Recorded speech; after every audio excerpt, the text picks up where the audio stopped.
All right, well, good morning and welcome to a very special edition of Coffee Talk. Not on a Monday, it is Thursday. Yay! We're almost there.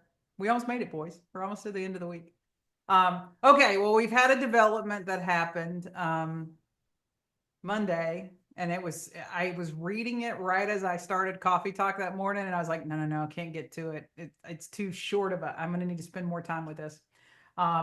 And then I was thinking, okay, then it's too much. Now that I've read it, it's too much to throw into Monday's show. So we're going to have a special show on it. And you guys are here as my experts, right? Thanks Okay. for having us. Yes, Yeah. absolutely. Well, First coffee talk. Jason, you didn't have a choice, right? Like I was like, get on the phone at 1 o'clock or whatever. So, I've but been trying. I've been trying to get myself invited to your coffee talks for a while, so I'm glad that you found one to get involved in. most people don't want to talk to me when I've only had one cup of coffee. It's kind of a dangerous place. And then we got James Spike. Dude, one day you're going to explain to me why Spike is in your signature now, because now I've heard it and that's all I'm going to call you. No, over a an adult beverage sometime. Okay. Well, how about, since most people may not know you, we all know you, and we're going to take that for granted. Why don't you just introduce and tell everybody who you are? I guess what's your credentials? Let's see, 37 years in the collision industry, 28 as a tech, and then I went into the front office for a large dealer group. We started doing calibrations in about 2014. And 4 years ago, we started OEM calibration, where we utilize only true OEM equipment, purchased straight from the dealership, nothing aftermarket, no pass-throughs, trying to do calibrations the correct way, which is the only way. Awesome. Well, that's why so Jason's obviously, he's been my ADAS expert. He has a wonderful ADAS class that's available for sale on our website. And then we got you on here with that OEM perspective, and all the states that y'all cover with your dealership group. So I did not want this to be my opinion, so to speak, but I am going to give a lot of opinions. So let's just jump right into some of this. I'm gonna share the screen, and I'm gonna click the share sound because I do have some sound for this version. All right. So step one, I want to talk about the disclaimer.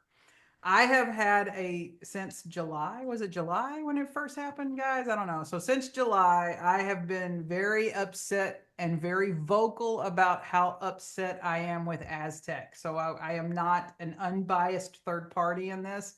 I am extremely biased, and I am still extremely upset with them. And then we're gonna talk about asTech and an email that they sent, or a written statement that they sent to Repair Driven News that published on Monday. And it involves another person in the industry that does ADAS by the name of Mike Reynolds. And so I want to be fully transparent on that. I'm not a fan of Mike Reynolds either, and he's not a fan of me. So that is a mutual thing. So we're talking about something that I clearly have a bias on, but I just definitely wanted to get that out there. And let's just deal right into it. Okay, on Monday, this article comes out from Repair Driven News. And they state in the article, and we're going to take out excerpts and we're going to focus on certain things in this article. It is on Repair Driven News. There is a screenshot of it. You can all go look it up right now and read along with us if you want to. Teresa Moss is the reporter. I've dealt with her on some other things. Really good reporter. And clearly, asTech sent in a written, kind of like a media corrections response or a media response to something that had published in December. And so I want to read the first sentence here. asTech officials say their remote technicians now ask if repair shops have seat weights when assisting shops with performing calibrations. And so that immediately caught my attention. I went, what do you mean now? Like, I mean, when I first started messing with scanning and calibration 2015, 2016, 2017, these seat weights and all that stuff was a pretty big deal, right? And so I'm thinking, it's 2025. What do you mean now they ask for weights? So that's what first caught my attention. And I was like, let me just read this a little deeper. Kennedy Taylor, who is their marketing and PR person. Look, sidebar, I told you guys several videos ago that you should at least consider an outside PR agency. I even told you who to hire, Kristen Simpson Communications, right? She's not one of my fans either, but she's really, really great at PR. You didn't hire a PR person, and now your existing marketing person sends this email to Repair Driven News. Well, Kennedy Taylor, asTech's Senior Vice President of Marketing, maybe not after this week, Said information provided by Mike Reynolds, Mobile Automotive Services Solution President, in late December video about how asTech does seat weight calibrations was outdated.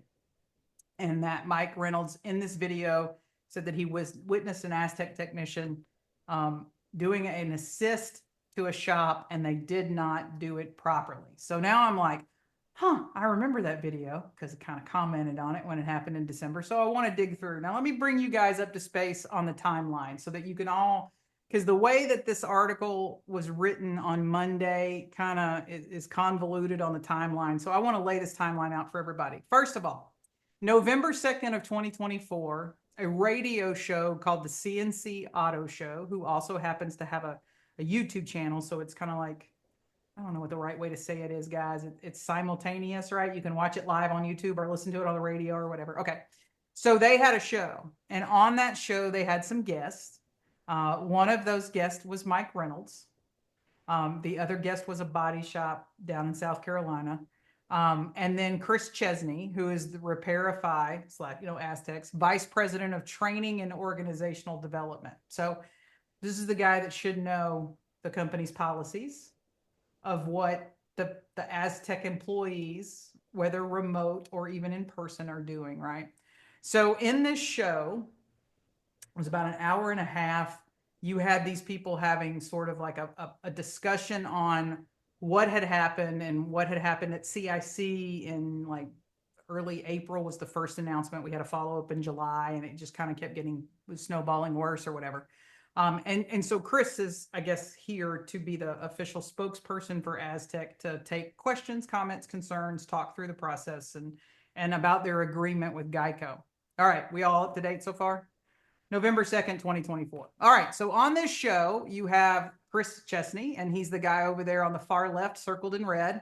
And then the gentleman on the right, between, I guess, so second to the right, however you're looking at this, with the other red circle around him, that's Mike Reynolds. Now, if you want to go find this video on YouTube, there it is, right? Advanced Driver Assistance System Debate live from Blue Automotive. And you can go in there. It's got 297 views as of this morning.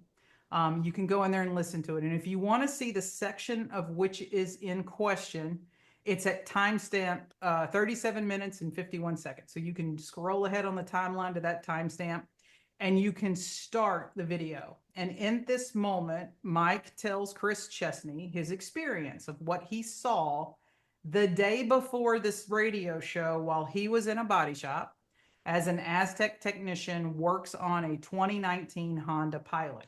Now, at that time, Mike explains, no seat weight, no question, nothing was asked.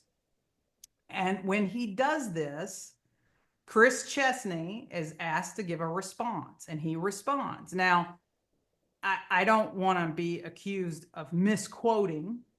The article that produced Monday does have that. So I went and did a little clip it out of CNC Auto's video so that we can hear exactly the exchange that led up to Chris Chesney's response. So I'm going to go ahead and I'm going to play that. The very scary thing, and I think that's the thing that I really wanted to bring up and address, is if my company billed Geico for a seat weight sensor calibration and I didn't do it, that's insurance fraud and that's a crime. And I want to ask you, am I looking at that the wrong way? Well, you may be looking at an outside instance. Our team is trained to do that properly and guide the placement of the weight in that example in the seat, and we're dependent upon them that we trained to do that. Our intent is not to circumvent that at all, and we do call out those seat weight sensor calibrations on supposed to be on every car. So if that's an outlier, I would be like to know about that so we can correct that. Absolutely. I have it. I mean, and I will say this. Okay. First of all, I don't know who she is to the left of Chesney, but she's sort of my spirit animal. Like, I love the look that's going through there. Okay, so that's his words. He says that what Mike witnessed must have been an outlier, that their people are trained, that they know how to do the seats and ask for the seat weights and do all of that. And then they ask for the transcript. So Mike says he has like the transcript. I didn't even know there was a transcript, but he says like he has the transcript of the communication between the asTech technician and the shop, and he's going to send it to Chris Chesney to review. Are we all three in an agreement that that's what we hear? Yep. 1000%. All right, cool. Here we go. All right. So what happens? Nothing. So Mike indicates that he did send it as soon as that show was over. He sent everything over. He gave it to Chris. And then December 23rd comes along. So at that, if you go to YouTube right now and you look up this video, it's going to show you a January 6th date, which for those of you that are political junkies, that's a fun date as well. But it shows the video upload of January 6th. We know it was December 23rd. So what that tells me is that there's been a few revisions to this email or to this video. And if you listen to the updated version at the end of it, I believe you can understand what those revisions are. It appears as though maybe Mike was threatened with some sort of lawsuit, and so he's made a few changes, and those changes may be what's made the upload date different. In fact, if you look at it right now, and you can see on the screen, it says revision 5. So we at least know this video has been changed 4 times, right? So Mike makes a video and posts it originally on December 23rd. And then Repair Driven News covers that video. And so they put a story out, and they didn't get it till January 6th. This is according to this Teresa Moss, and that's like the new update on the video. And it basically says Mobile Calibrations Company releases videos raising concerns about basically the asTech deal and the deal with Geico. So Mike does his little version, and he talks about in the video how he was on the radio show, that he mentioned that he saw this and witnessed it and what he saw, that Chris Chesney's response is that must have been a fluke. That's not how we do business. That's none of those things. And Mike states that he, as of the recording of the video, had never heard a follow-up and was unaware of anything. So in the article that was released Monday, Reynolds says he posted the video on December 23rd, and that he sent the chat log of the 2019 Honda Pilot to Chesney following the radio program. And his quote, "I have not received any response, and I am not aware of any corrective action that has been taken with the processor with that vehicle," Reynolds said at this time. Now, if you want to go look up Mike's video on YouTube, it's called Revision 5. It's a little hard to find. It doesn't have like a really good title for keywords. You can also hot link to it from the Repair Driven News article. So when you're reading that article, anytime you see blue, it's like OEM repair procedures, right? That's something we understand as an industry. You click that and it gives you either an extra article or it takes you to the video. Now, if you want to go hear Mike specifically talk about this in full, the whole portion, it starts at the 32-minute and 53-second timestamp of this video. You can go and hear where Mike kind of starts off. Now, again, I went and clipped that out because I thought, well, I'm just going to let people hear it. You can go listen to the whole video and get everything in context, but just this little snippet. So I've got that. I collected the documentation with permission from the shop. I spoke with the employees at the shop about why the procedure was not performed correctly, and I also brought what I had witnessed up to Chris Chesney during a radio show the following day. Chris stated that this was an outside instance, and I followed up by sending this documentation to Chris after the show. I have not received any response, and I am not aware of any corrective action taken on the process or with that vehicle. Okay, so that's in Mike's words. He sent the log off. He sent it to Chris. He did as he was asked, and he's never heard any follow-up. Now, in my opinion, that's kind of like where this story should have ended. So I don't know why Monday there was a need this late in the game for asTech to send any sort of written documentation, but that's where it gets very interesting. So let's go back to the story on Monday that came out. Again, this is an excerpt from the full article. So you got a little pop-up there in the upper left-hand corner that tells you which article this is in. And then the area with the big black box around it, that is a little segment of the article that we have pulled out. We have not altered that article in any way. So if you're following along online and you want to go back to Repair Driven News and get the whole thing. All right, so Taylor, we're going to go back. Remember, that's Kennedy Taylor. She is asTech's Senior Vice President of Marketing. Told Repair Driven News that asTech didn't ask about seat weight previously because the company found most shops don't have proper seat weights to do the second part of the calibration. Wait a second. I thought this was an outlying incident. Now this appears to be a standard practice. So now we're saying why we were never doing it. So what was Chesney responding to on the radio show? It sounds like now it gets deeper. So if that statement wasn't bad enough, Kennedy gives us more detail because it's in quotes. Several years ago, there was a decision made to not ask that question. Holy what? So years have been going on without the technicians asking about seat weights. We're gonna pause. I'm gonna take a dramatic pause on that one because now my body shop spidey sense of getting sued is on fire, right? Like I only hear from shops when if there's a 9 alarm blaze going on and they hand me a cup of water and go, fix it, Kristen. But now I'm terrified. So as a body shop owner, I got the cold sweats going on right now. Several years ago, there was a decision made to not ask that question. I know who made that damn decision, and that probably ought to be the next person that talks to this insurance industry because they're the ones that believe in you. But we don't charge for that second part of the calibration. Well, it's a step one, step two. If you don't have one of them, then you didn't do it at all. So what have you been charging for? And that's kind of like, we don't charge for the second part of the calibration. We don't say that it has been completed with a seat weight. Huh? I was a little lost on that one. Now, luckily, I think maybe he's y'all's friend, but he ain't my friend. So I don't know if you guys know Mike Reynolds, so I won't say my friend Mike, but we'll say that other calibration guy, Mike, sort of maybe explains a little bit of this to us. So, what happens here? I just want to bring this right home. Several years ago, there was a decision made to not ask that question. Well, Chris Chesney's been with that company for several years. This, to me, isn't something that he would have been surprised by, or I understand that they've got a lot of new hires. There's a ton of turnover. If you followed the lawsuit story that we've done earlier, I think last week or week before, part of that lawsuit talks about how just about every year there was a different CEO, a different leadership team in that company. So there's some truth to the fact that maybe somebody now, like maybe Kennedy Taylor or maybe the new former Allstate guy who's president, has no idea what the history of some of this stuff is.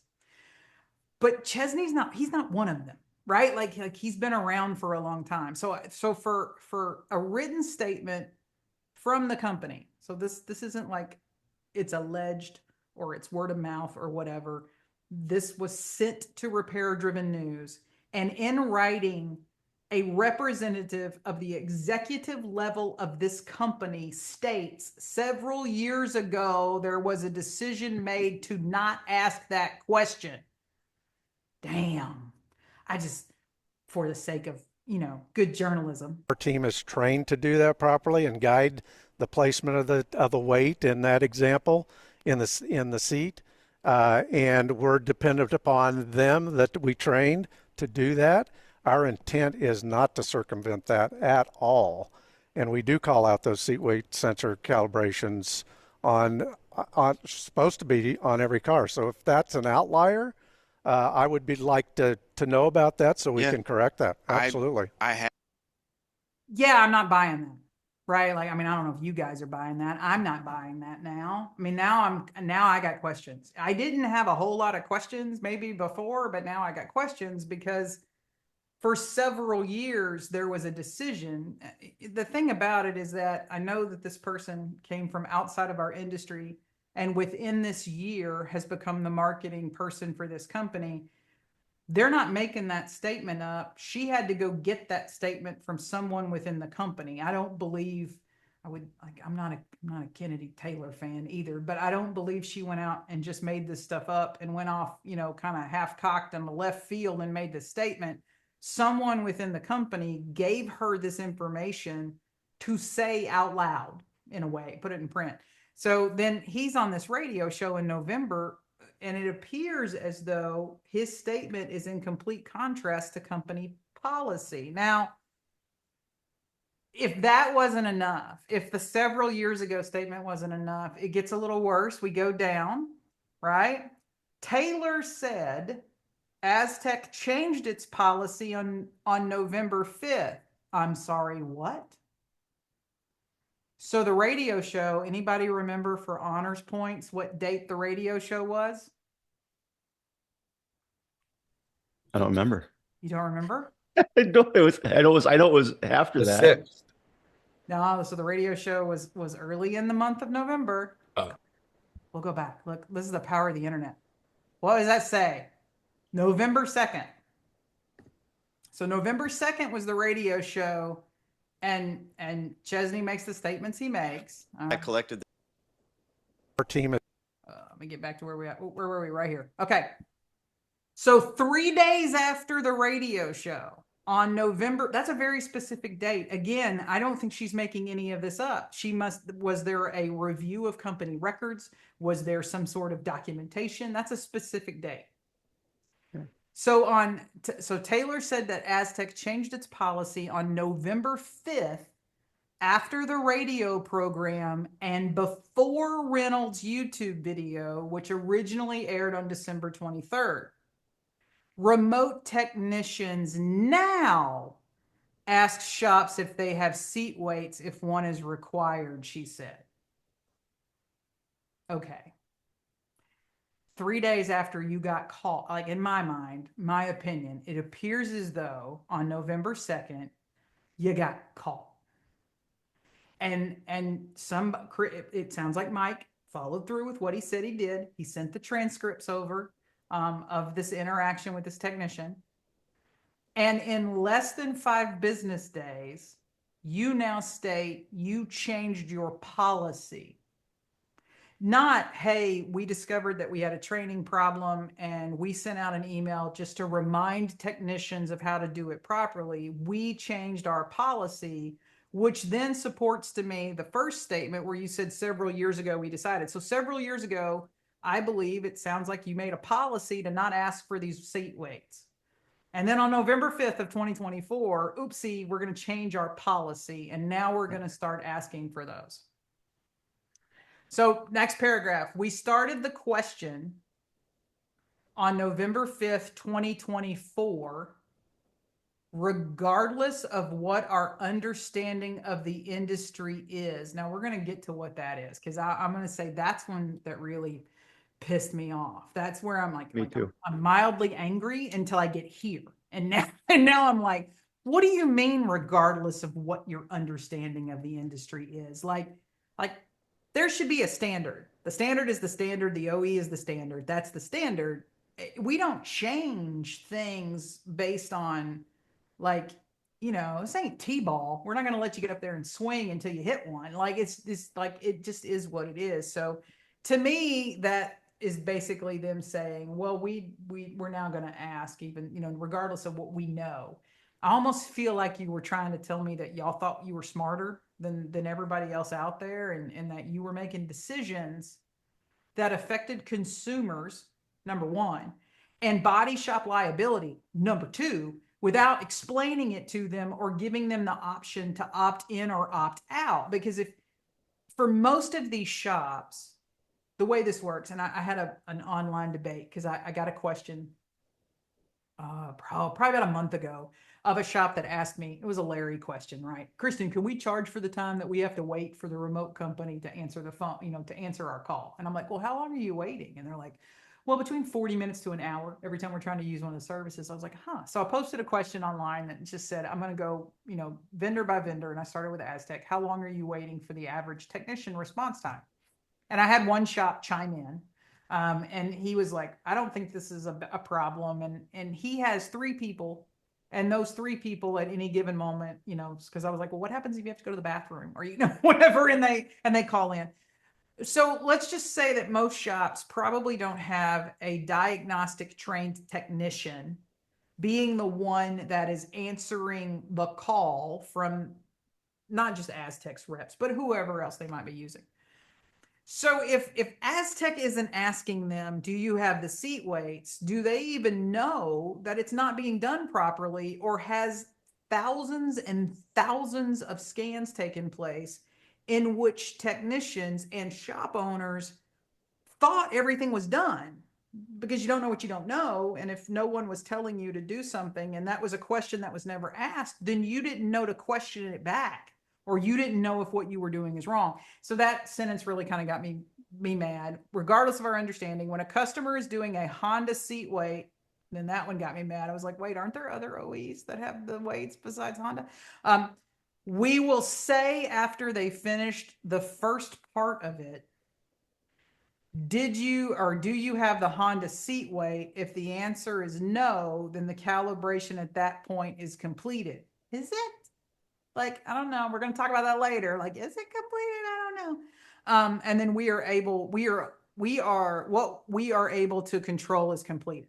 Okay, I get that. You're basically saying, hey, they don't have what they need. We're done. But then you didn't really do anything. So shouldn't there be some sort of warning or something that goes out? Now, the shop. So Can you go back real quick, Kristen? yes. So I want to just chime in on a couple things on here. First of all, I know you had covered, it's not highlighted here, but that first sentence about the several years ago, there was a decision made not to ask the question, but we don't charge for that second part of the calibration. That was the first part that my ears perked up that I found, interesting / appalling. Is it's not about whether it is about the charge part of it, but the more important part is that the seat calibration wasn't done properly. So regardless of well, we're not charging for it. Well, that's irrelevant to the safety considerations of it. And then the second part that I want to mention is your highlighted area about the regardless of what the industry or our understanding of the industry is, that's unacceptable. That if we did that, or if ICAR did that, or any of the other training organizations, there'd be no need for us, because regardless what the understanding of the industry is, we wouldn't be measuring vehicles, we wouldn't be doing proper welding and training on vehicles. It's a completely unacceptable response, I think. Yeah, I don't think I've ever asked a vendor to understand the industry. That's not your circus, not your monkey. No. You do your job. Right. And if your job's ADAS calibrations, do your job. If your job's selling welders, do your job. I don't need you to try to understand the industry. Jesus, I've been in it my whole life. I mean, like, mom wanted to labor in the paint booth, so to speak. I got 50 plus years in it, and I don't understand it. So I don't think anyone's ever going to understand it. But just do your job, right? Follow the OE. How friggin' hard is this, right? Like, be the expert we want you to be. Yeah. And I think the thing about it is that when okay, so I'm going to give a little bit of we call it crawfishing in Louisiana. And that's when you get a little bit of a backup. You get to kind of back out of the problem, right? The thing is that if you understood the industry, then you would know that the person on the other end of the phone is not a diagnostic technician. And they're trusting you. And if you've never asked this question, it would be one thing if you asked the question and the shop went, nope, we ain't got nothing. But if you've never asked the question, then I'm thinking that there are thousands and thousands and thousands of cars of which good shop owners thought they were doing the right thing. And none of these cars are safe. I mean, that's kind of that's kind of what's got me a little concerned a little bit. So if we didn't listen to the first statement where it says several years ago the decision was made, when you come back in and say on November 5th, that's a very specific.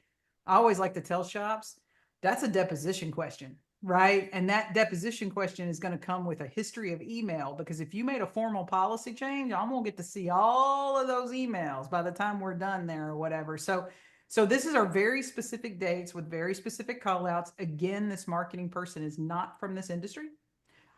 She's very new to this job. I believe, first of the year is when she took it. So she ain't even maybe a full year. So maybe 2025, maybe have a full year in this job right now. This isn't something she would have made up. She would have had to go get this information from somebody within the company and then organize it and send it back to Repair Driven News. So while this is just full transparency, huge PR mistake, huge, major. You had a video with 300 views. Why the hell were you even responding to it in the first place? But this is her in a way doing what she was somewhat told. So I guess I'll give permission for that little bit right there, right? So all right, let me get back to okay, so here we go. So all right, our Mike Reynolds in his video somewhat explains this sort of thing where it says in the interview where Kennedy Taylor says asTech's reporting and invoices say the calibration on the seat weight was completed without weight.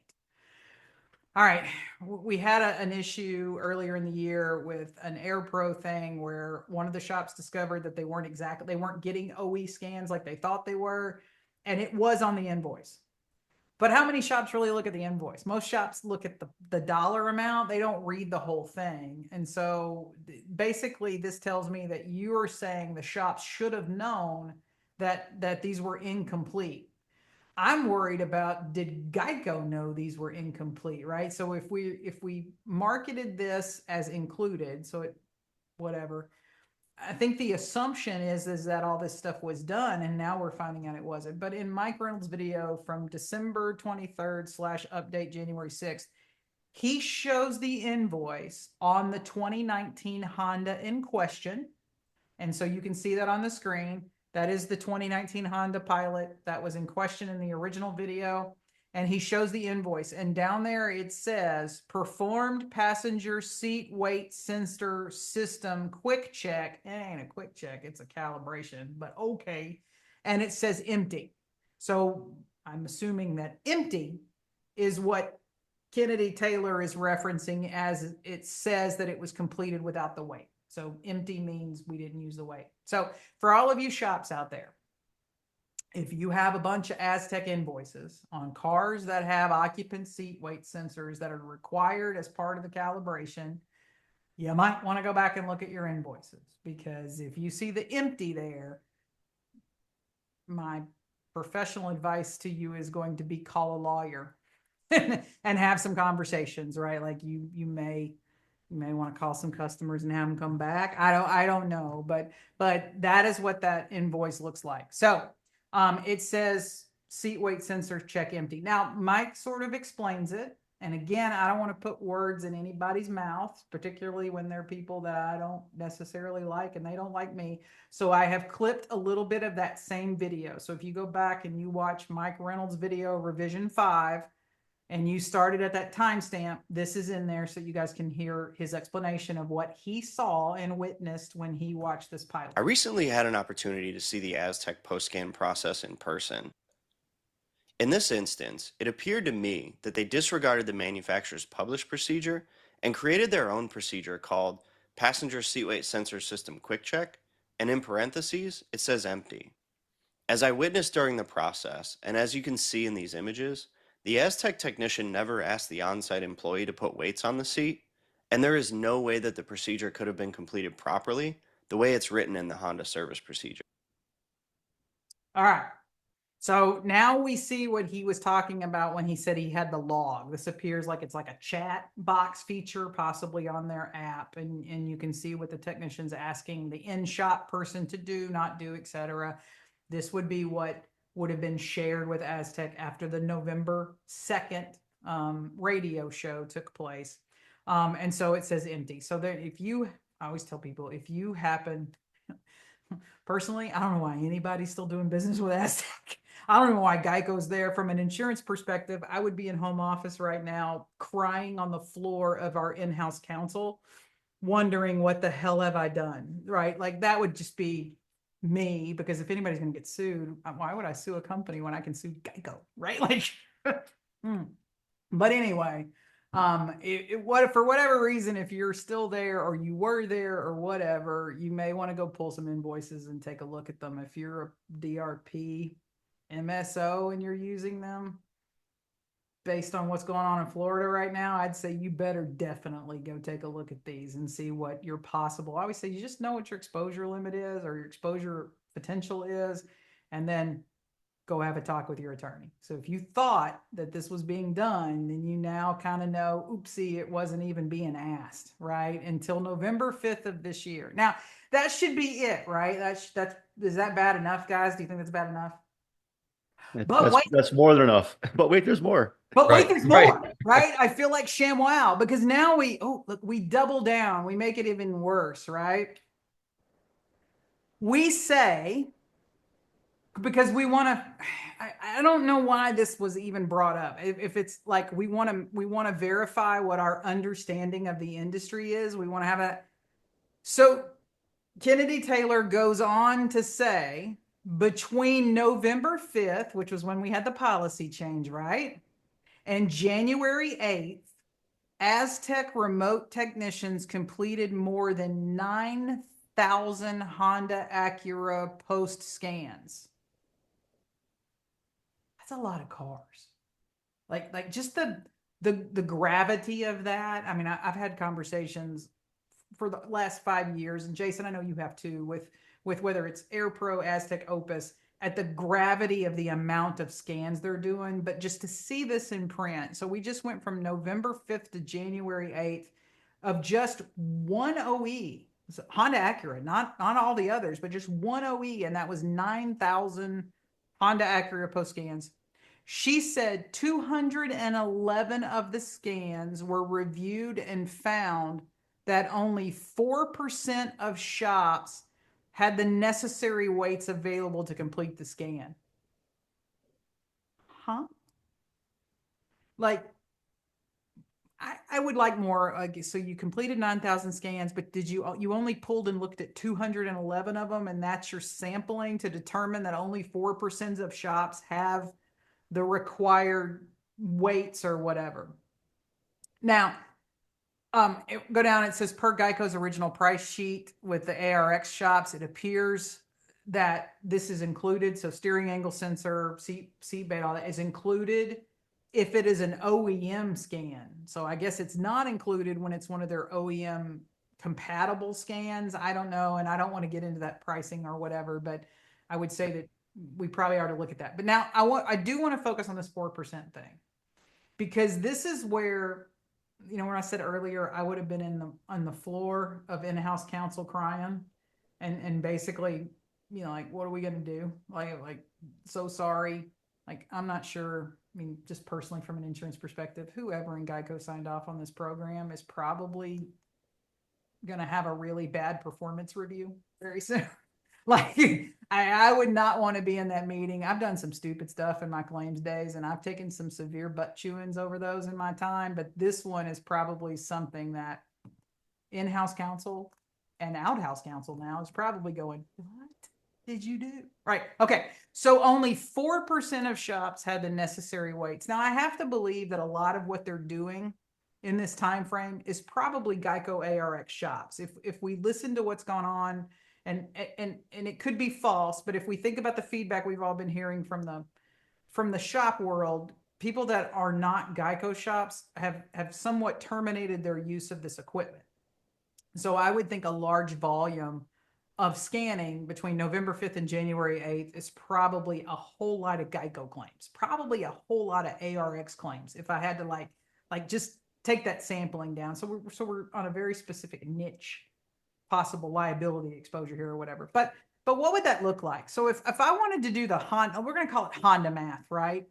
So if we say 9,000 vehicles between that section would have needed it, right? Because I mean, basically, if the car's hit, there's a few outliers, but for the most part, you're going to be doing the sensor. But if we just follow the math that was mentioned there, and only 4% of the shops had the required tooling, then is that almost 8,600 cars that are unsafe or incomplete repairs?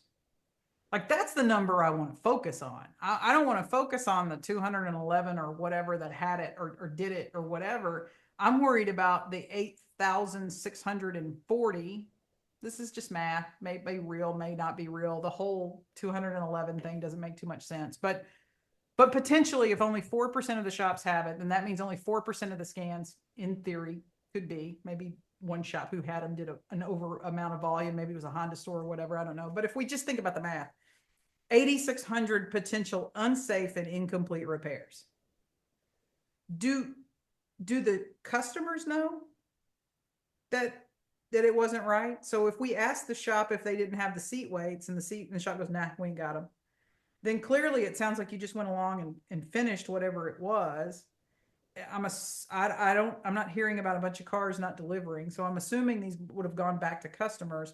Does the customer know this wasn't done properly or fully? Does the shop know? Like, does the shop really grasp and understand? Like, I mean, if your technician is just going, okay, you don't have them, great, we'll just finish it this way, then clearly no one's pulling the red rope and going, hey, we can't do anything. And it's not like, I mean, I'm going to ask you guys some questions later. This seat weight thing's not that really freaking hard, right? Like my toolbox could probably, but, and then do the insurers know? So if I'm Geico, there's a part of me, because I've had some conversations with another insurer that got into this whole business in the first place because they listened to CCC tell them that only about 20% of claims were having scans done. And they were a little nervous. They're like, hey, this is a DRP program. We're sending our customers to these shops. We want them to get a good repair. And if only 20% of the cars are getting scanned, then we know we have a huge problem, right? So a lot of these insurers started down this road over a desire to have the cars fixed right. Some of it is a desire to control severity. Totally, 100% get that. But do the insurers know that in theory, 8,600 Hondas may possibly not be right? Like, I mean, if we just take this math, like, again, this is just made up math based on a statement we're looking at, but that's what really concerns me. If we're saying only 4% of the shops in that test sample had the right equipment, then that tells me 96% weren't done appropriately. And that's terrifying to me. That's really what so back, can you go back to that again, Kristen? Sorry. I'm so sorry. Let me get No, that's good. So a couple things about this 9,211 number. So it doesn't say that 9,000 needed the seat sensors calibrated. I think we're led to believe that based on how it's kind of written, and I assume it probably could be the case. But regardless, even if it's just only 211 of them of the 9,000 required the seat sensor part of it, which again I don't believe to be accurate. But even if it was the case, 4% of 211 still is a pretty significant number of failures that were not done completely. The other question that sparks in my mind is, are there other systems or other tool equipment target requirements that maybe we make some flexibility on as well because we don't have the proper tooling, so we do part of the procedure in other areas. So if only 4% of them have the necessary weight, what percent of them have necessary targets or necessary other equipment that they might need for other calibrations? So that's the number that kind of gets me a little bit concerned around that is again, especially when we're going to get into seats here, in the actual weights in a little bit. What other things are considered like, we can just kind of go ahead and just finish it without doing that part of it? That's what makes me nervous as somebody that owns a car and has had vehicles repaired in the past. Yeah, I mean, that's a good point, because this is probably of all the tooling and equipment you need, this is like the simplest one. Yeah. Right? Like it only gets harder from here, so to speak. So yeah, that's an excellent point. And again, like I just wanted to throw that number up there. I don't, of 211, I would like more information on what you're sampling and but I just wanted to go, if we just think about this, and this is just one OE, like this is just Honda, and this is just for a couple of months. This isn't even a year. And then what about all of those years when we weren't even asking about seat weight sensors at all anyway? Like it starts to like compound, and I start to break out in hives. Like I hyperventilate, and people always say, Kristen, you overreact. And I go, yeah, because it was in insurance for so long. I mean, like if there's a way to get sued, I got sued for it. I mean, like I'm the person that gets nervous when my kids have friends over. I'm like trip hazards, like, because there are locks on the hot tub. I mean, like I'm that person because I've seen the worst. That was my job, was the worst, right? Like, so I get over nervous. But so what I got you guys here for, now that I've laid out the timeline and kind of my concerns and everything, is now, okay, if you're a shop, What do you need to know about occupant weight sensors, and why is Kristen hyperventilating over this? First off, it's airbag timing. I mean, that's the biggest one, Honda's got that cool video with the watermelon coming down and the airbag having correct timing and it catches it perfectly. The one that's off quicker than you can blink explodes the watermelon. Well, my daughters, my granddaughters are a lot more expensive than that watermelon is. So I want to make sure it's right. And the only way to know that it is right is when you're done, right? Jason, what do we do before we weld? Right? We do a test weld to make sure that Yeah. everything's done correctly. This is no different. After you're done, you need to check it with the weight to make sure it's within, the half-pound spec that they give, and make sure everything's good before you let it go out the door. Yeah. And so when we buy these new seats, or when we buy these sensors, or even if we just have to recalibrate, if we just remove the seat and install the seat, again, we're teaching that system how much those weights are. So it now knows what, 0 pounds feels like. So now we need to put in the appropriate weight to say, like, hey, this is a 25-pound weight, a 30-pound weight, whatever, so that system now knows, okay, this is 0, this is 30. Hey, I've got a 150-pound occupant in this seat now. I can deploy it full force if necessary, or whatever that algorithm is. Or 235. Right? Yeah. Put my watch the sensor go. So my first question: if you were only doing like the first part, that just blows my damn mind. Like I'm trying hard to remain professional, even though I'm never accused of being professional. But the first part, what is that? So let's just stick with the first part. Is that just zeroing out the sensor? Is that Yep. just Yeah, Yeah, this is what 0 pounds feels like. Yep. This is what an empty seat feels like. okay? So if I'm only doing the first part, was I doing anything at all? maybe, maybe not. I mean, you're putting it back to 0, but you don't know if it's back to 0 till you do part 2. So, Right. I mean, it's like throwing a dart at a dartboard with your eyes closed. Am I going to hit it or not? Don't know until I verify, open my eyes, and see if the dart's on the dartboard. Okay, so then part 2 is like, I know, like specifically Honda has this really cool, like it looks like a traffic signal, like green light, red light, whatever. So part 2 of that is putting the weight in there so that the sensor, like you said, knows the weight. And then I've got to go look at some things, right? Like some seat belts and some other things and make sure nothing's triggered. Yep. No different than, just doing a post scan on a Honda. You're not going to know that airbags are possibly deployed. Your scan's going to look great. You have to go into that next section and verify, okay, all my airbags are good. We're good to go from here. Okay. So an occupant weight sensor is not just a dinging that bothers you when somebody's like driving, right? No, it's serious business. Okay. If you like your passengers. If you like your passengers, Yeah. right? And these are sometimes front seat, rear seats? Generally front passenger seat, front seat, you could have, a 12-year-old girl that weighs 95 pounds. You could have a bigger gentleman like myself that's in that. Well, obviously, we don't want that to come out at the same speed. We wanted to realize what's there and how quick it should come out, because forensics of it says, I'm probably going to go a lot faster than the smaller girl is, because once my weight gets going, it's a little hard to stop. Inertia, baby. Okay, so what OE? So we've talked a lot about Honda, or we've mentioned Honda a lot. I remember some Toyota stuff or whatever, but just quickly, what are a few of the OEs out there that have a weight as part of their calibration process? Yeah, so there are varying degrees. So and I've got a couple slides here. Let me pull up what I've got here, Kristen, real quick. So back kind of to the Honda in question. You're seeing the full screen version, right? Yeah, okay. What Honda's saying is place a weight between 22 pounds and 44 pounds and measure and notice actual weight with a weight scale. So Honda, much like a lot of other OEs that do have a weight requirement, don't have a specific tool that's required to weigh. They're just saying find something that weighs between 22 and 44 pounds and tell the system, hey, I'm putting on a 30-pound whatever. I think Spike mentioned some bags of sand that he had, which you can talk about what they do at their facility. It's just looking for a known weight so that we can again say, now you know what 0 pounds is. Now I'm putting a 30-pound weight in this seat. This is what 30 pounds feels like. So again, as that system is measuring the person sitting in that passenger seat, it can gauge kind of where that person's weight is at. So Honda's one that's got a recommendation like that. This one's from Subaru. They're calling for 66 to 88 pounds for their seat calibration. So again, not a specific piece of equipment or tool that you have to put in the seat.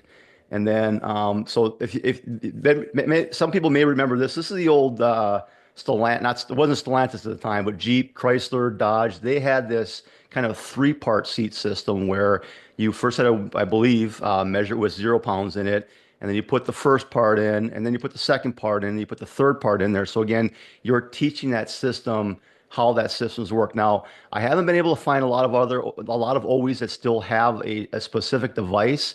I don't know that, and James could probably answer this as well, that Stellantis, I don't think that they require that particular seat weight anymore. However, Mazda, they do have a calibration weight that they make available that you, so I would assume at some step in the procedure is going to tell you to put that part into that seat, because again, now we've got a known 10 kilogram weight on there, and again, we can teach the system kind of what that weight is. So there are others that have, you know, 0 and weight calibration requirements, but those are the only two that I'm familiar with that have a specific tool or equipment. And again, I don't know that the Stellantis one is relevant to today's environment, but it looks like this is on a 2024 Mazda 3 here.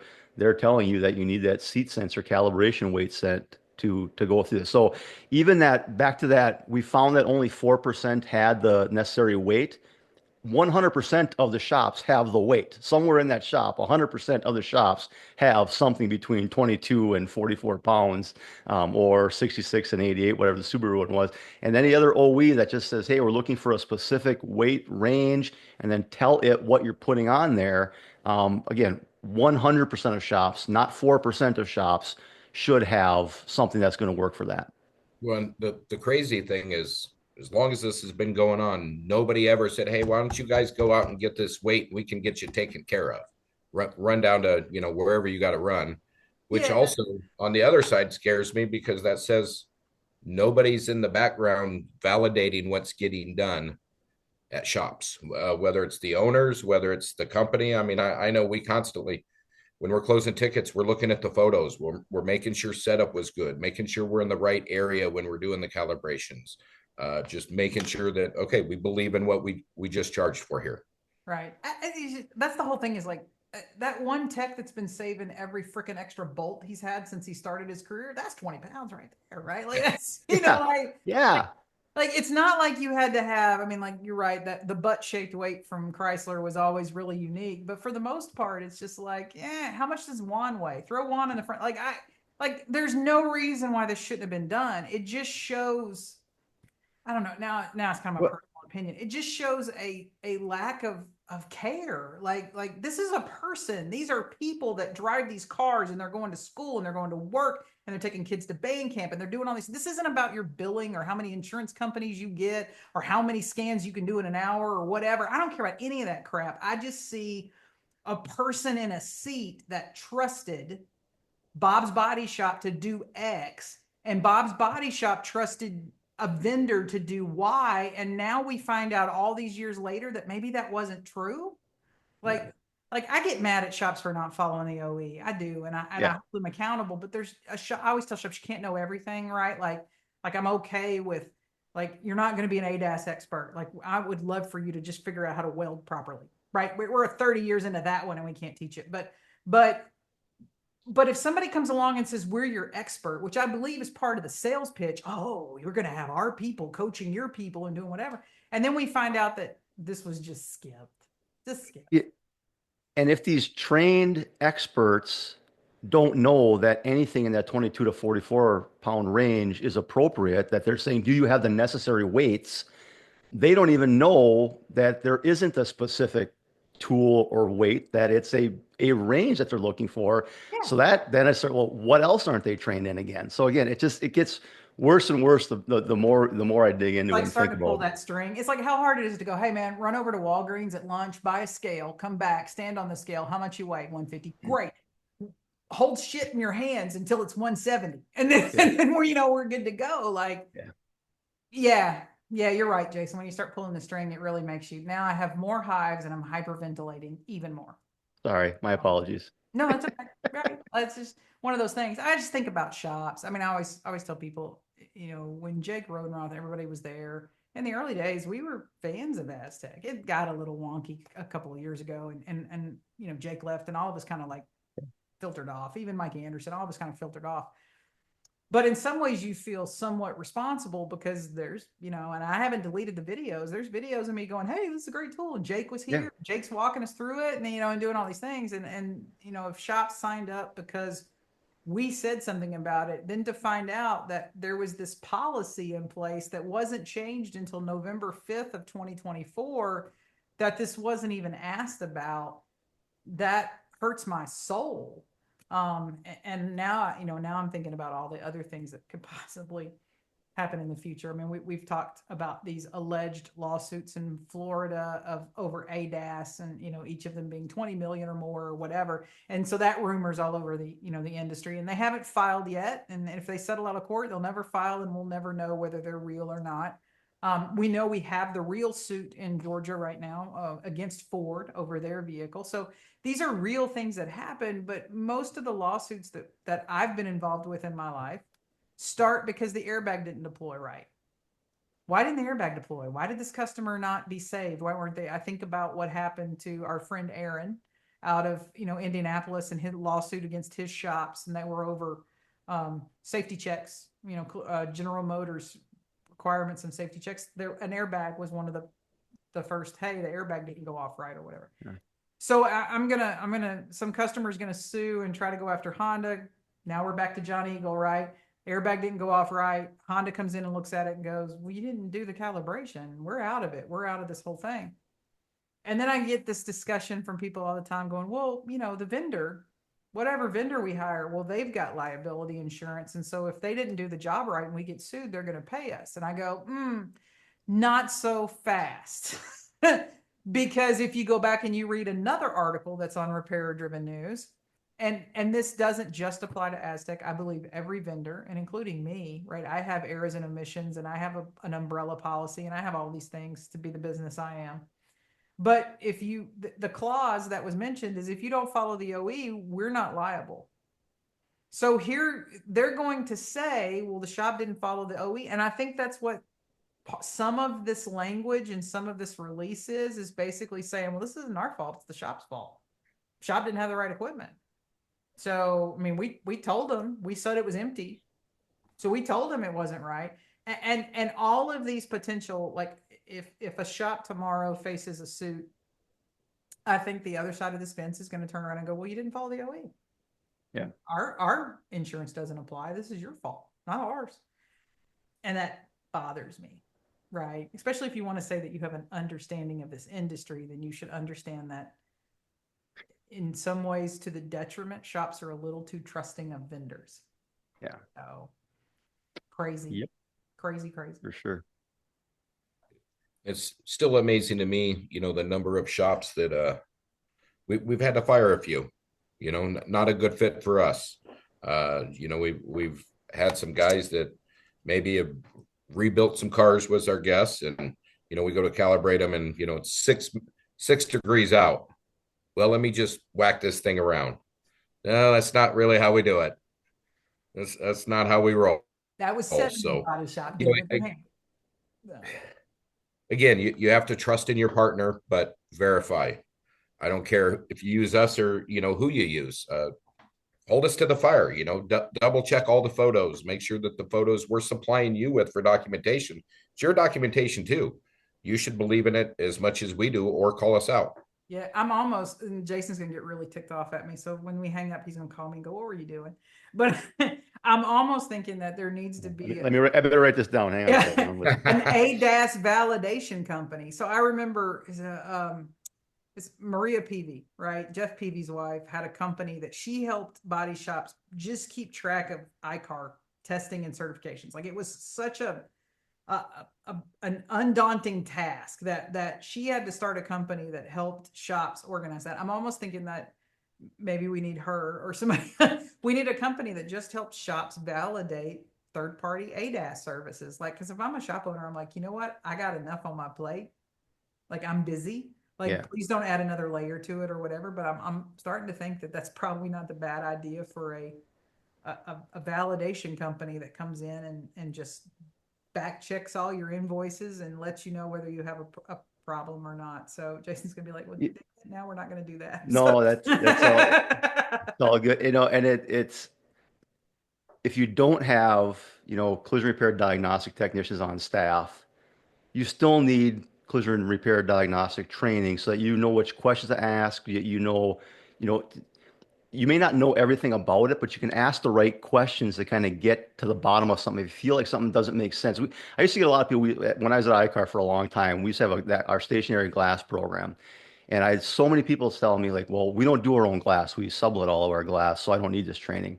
No, that's why you need that training so that you know how to prepare the pinch weld flange, so that you know what to look for, so that you know exactly what that vehicle that's got your name on it has when it comes back. Same situation here. You need to understand how all the different systems work, OCS, the adaptive cruise control, link, you need to understand how those systems are designed to perform so you can validate if they are indeed working as designed, or if there's a problem that you need to go back to that vendor and talk to them about. So um, obviously, it's not knowing is obviously not a valid reason for something.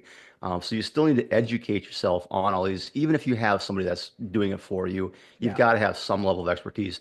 And I still think that we should get a lot more collision repair diagnostics on our staff. I know Kristen and I aren't necessarily aligned on kind of the calibration side of it, which is fine. But at least to have somebody that knows how to do the scanning, how to read the diagnostic flow charts, how to make the different measurements and the different checks you have to, even if it's not on an ADAS system, I still want somebody on staff that understands how to do that, how to use those systems. And even if I'm not going to be doing the calibrations myself, dynamic or static, I still need to have somebody on staff that understands those systems, how they're designed to function, and how to validate that they are indeed, seemingly at least, functioning properly. But we just launched in Indianapolis not too long ago, and working with a really good dealer group up there who are very knowledgeable about their stuff. And it was one of the best experiences. I went up there the week we launched and getting bombarded with questions. And it's like, okay, here's somebody that's really up on their stuff, wanting to make sure that every target we have is actually OEM. And so many sales guys go around, no, we use all OEM. And then, well, is the Subaru target paper? No. Okay, well, the OEM one is paper, so that's really what it should be. So we love those kind of conversations, and it shows us who the cream of the crop is. I mean, who's rising to the top and paying attention. Well, so 100%. every shop. So a couple lessons out of this. There's no such thing, I guess, as turning anything over to a vendor. So whatever your research process, and this isn't your estimator. So everybody says our estimator is going to do all the OE research. That's pretty stupid. But whatever your research process is, you need to be researching the ADAS. And if you want to use a third party like Opus Mapping or Rev or whatever to help you facilitate the research, then you've got to read it. And I always tell people, you either have what it takes to do it in-house or you don't. And that may be a tooling and equipment. It may just be, do I have 1,300 square feet of level floor? Like, whatever the requirements are, you either have them or you don't, right? But those are part of the logistical conversations or decisions we have to make before the car kind of gets in process and gets going. If it's going to have to go to a dealer, it's got to go to a dealer. There's just no way around it.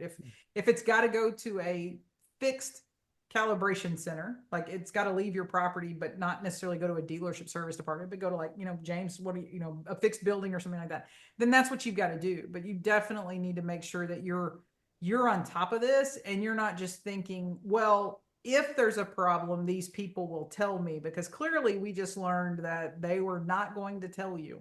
And so if this happened, I agree with Jason. What else is out there that we don't know about? But to summarize, because I want to make sure we get it through. We got Honda, we got Toyota. You guys mentioned Subaru. You mentioned Mazda. Does Jeep, Chrysler, do they still have a weight procedure? No weight system there. Ford's is kind of if you replace the seat or if you have the RCM module full, it's going to be that B1198 or B1193 code. That means you're going to replace the OCS in the passenger seat as well. Okay. Um, Does that those need a weight? Does Ford need a weight? Nope. You plug it in, you program it, you roll on. No weight, no nothing. Those ones mentioned are about the only ones with the weight that I can think of off the top of my head. Okay, Yeah. so Honda, Toyota, Mazda, Subaru, a Ford. Nissan. No, Nissan wasn't weight either. I don't want to speak. I don't want to say it. Yeah. I'll redact that there. It's, Okay. So that's pretty big OEs. I mean, just Honda, Toyota alone, that's a lot. it's a lot of cars. Yes. Yeah, if just one vendor, I mean, I still want to go one vendor in so that would have been November and December because they did November 5th to January 8th. So we're basically at just a little bit over 2 months, 9,000 of one brand, just one vendor. I mean, so Yeah. what else did the other vendors do during that time frame? So Yeah. how many Toyotas would that have been? How many whatever? But more important to me, I'm thinking, well, what happened about everything pre-November 5th? That's it. Like pre-November 5th and how many years? So this policy that got changed on November 5th, how long had that policy been in effect? That really now is my next question. And that's why I was like, when I read this, I was surprised somebody put this in writing because in a discovery, that's the first thing somebody's going to ask. Okay, so you ended and changed the policy on November 5th, but when did that policy start? Because now I found the end. I want to go find the beginning. And I now have search dates. So that's, it's a gift for a plaintiff attorney, but it's not a gift for a body shop, right? Or whatever. So I don't know, guys, thanks for joining me. This one will keep me up at night. I am reaching out to all of our C20 member shops for anyone that is still a client or has been a client in the past for us to go back and just make them aware. I always tell everybody, you need to go have a conversation with your attorney, not me, and explain to them what's going on and let them kind of decide what they think that your best move is. Sidebar, if you feel like you paid for something, like I don't know if I don't assume that this was always included. If you feel like you paid for something that you didn't get, well, then that would be a whole other set of invoices you would want to pull and I guess look. And I don't know if that ever changed. If it's always said empty or if that was something relatively recent that it said empty, but you know what that should look like. You can find all of the articles. Everything is linked on the latest repair driven news story. So if you go and look at the story that posted Monday, Teresa did a great job of linking everything and you can hit the blue dots and you can get kind of the whole of this starting from April at CIC and how it just kind of kept rolling to where we are now. And it will link you to the YouTube videos of both the radio show and then Mike Reynolds' video that he posted December/January. It'll be there and you can read all of these responses. If you have questions, well, you can always reach me and Jason on the website. Spike, how's everybody get in touch with you? And you said Indianapolis. How many states are you guys in now? States, I don't know, 5 or 6, but we're in 14 different locations. So Nebraska, Iowa, Kansas, Missouri, Illinois, Indiana right now. More on the way. But feel free, James.Rodis, RODIS at OEMCAL.com. Or get a hold of you. You have my cell phone, Jason, so do you. So, I mean, feel free to give it out. Yeah, if you need any information, I will link that into the video. I'll put all of his company website and information and all that up there. I know enough about calibration and know I shouldn't do it. That's what I and Jason says I know enough about welding to know I shouldn't do that either. So that's a fact. Yeah, every time he comes back down, he's like, "Who touched the welders?" And I'm like, "I have no idea." So one day I'm going to figure that out as well. But guys, I appreciate you joining me. I wanted to make sure that we had a little bit of a technical talk about what it takes to do OCS, what OEMs were there, what it is and what it isn't. And so I appreciate that. And I will be back Monday with another coffee talk, but not this intense on a single subject. So I will We'll see about that. Well, as you saw, right? Monday, I said, "Oh, this one's going to be short." And then I proceeded to talk for another hour. So yeah, wasn't short after all, but I don't know. So far, it's been a slow news week other than this. So, I mean, I have much to talk about next Monday. So I'll see everybody Monday morning on Coffee Talk.